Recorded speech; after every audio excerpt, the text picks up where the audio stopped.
Halo semuanya, berjumpa kembali di YouTube channel saya, Ali The Feel. Dengan saya sendiri, Agus Supriyatna, NPM 1810 6310 20007. Kali ini kita akan membahas budaya organisasi dengan tema fenomena kebudayaan di dalam masyarakat dengan dosen pengajar Ibu Novian Ekawati, SEMM. Sebelumnya, teman-teman pasti udah pernah dengar kan fenomena budaya? Tapi, kita tidak bisa mendefinisikan dan tidak bisa mengerti apa itu fenomena budaya. Sebenarnya apa sih fenomena budaya itu? Jadi, fenomena budaya adalah pikiran atau akal budi yang dilakukan dengan panca indera, seperti pendidikan agama dan lain sebagainya, yang terjadi karena masyarakat itu sendiri. Tapi di dalam fenomena budaya ada unsur yang menciptakan terjadinya fenomena budaya. Apa saja unsur tersebut? Yang pertama, ada bahasa. Bahasa yang masyarakat gunakan sehari-hari akan menimbulkan dan berdampak pada fenomena budaya di dalam masyarakat itu sendiri. Yang kedua, ada sistem pengetahuan. Sistem pengetahuan di dalam masyarakat akan menimbulkan fenomena budaya. Contohnya, di dalam adat masyarakat Sunda terdapat suatu budaya di mana mereka harus mensyukuri apa yang bumi hasilkan kepada manusia. Maka masyarakat Sunda mengadakan suatu bentuk hajat, yaitu bernama hajat bumi, berupa syukuran seperti makan-makan dan lain sebagainya. Yang ketiga, sistem kemasyarakatan. Sistem kemasyarakatan di sini mengacu pada polarisasi yang sudah terbentuk di dalam masyarakat. Contohnya, masyarakat Indonesia terkenal dengan kebudayaan gotong royong. Maka setiap ada orang yang membutuhkan bantuan, maka tetangga-tetangganya akan datang dan juga menawarkan dan membantu orang tersebut. Yang keempat, ada sistem peralatan dan perlengkapan. Karena masyarakat Indonesia masih tradisional pada zaman dahulu, maka peralatan dan perlengkapan termasuk ke dalam fenomena budaya. Yang kelima, ada sistem mata pencaharian hidup. Nah, sebagian besar masyarakat Indonesia pada saat itu menghabiskan hidupnya dengan bertani. Maka rakyat Indonesia menjadikan sumber pangan utama yaitu padi. Nah, yang selanjutnya itu ada sistem religi. Sistem religi di sini mengacu pada agama. Tentu di Indonesia mempunyai berbagai macam suku bangsa yang memeluk berbagai macam agama.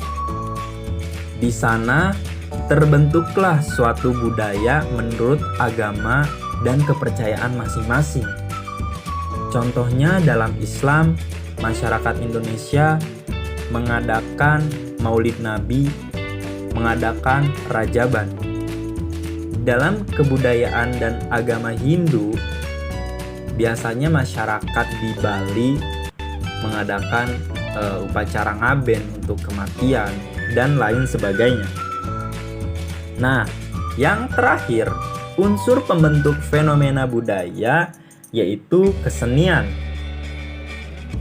Indonesia itu tidak lepas dari seni. Setiap suku, setiap beberapa masyarakat adat mempunyai seni. sehingga di situ akan menimbulkan fenomena budaya yang berbeda juga. Selanjutnya, kita akan membahas mengenai fenomena budaya, stereotip, suku di Indonesia. Seperti yang udah kita tahu, di Indonesia itu stereotip seperti hal yang lumrah dan sering kita dengar. Biasanya dikonotasikan sebagai hal negatif, lebih dominan daripada hal yang positif.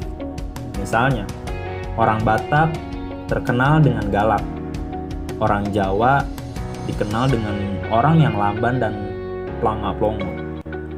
Orang Sunda dikenal sebagai individu dan masyarakat yang pemalas.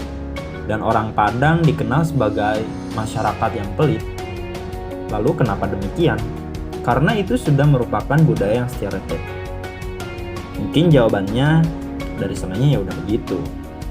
Tapi, contoh kecil. Orang Batak terkenal dengan omongannya yang apa adanya. Nada yang keras seolah-olah tegas dan galak.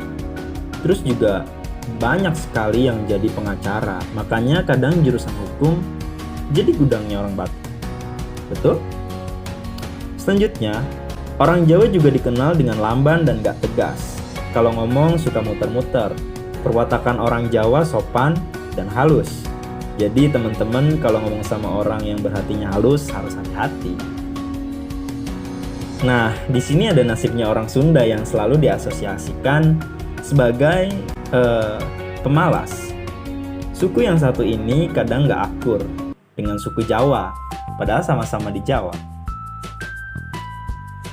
Selanjutnya ada suku Padang yang merupakan suku pencipta makanan paling mantep, yaitu makanan rendang. Dikenal sebagai suku yang pelit. Kadang ada orang-orang nyeletuk bukan pelit banget sih, tapi malah, kok kamu Padang banget ya? Itu dikonotasikan sebagai orang yang pelit.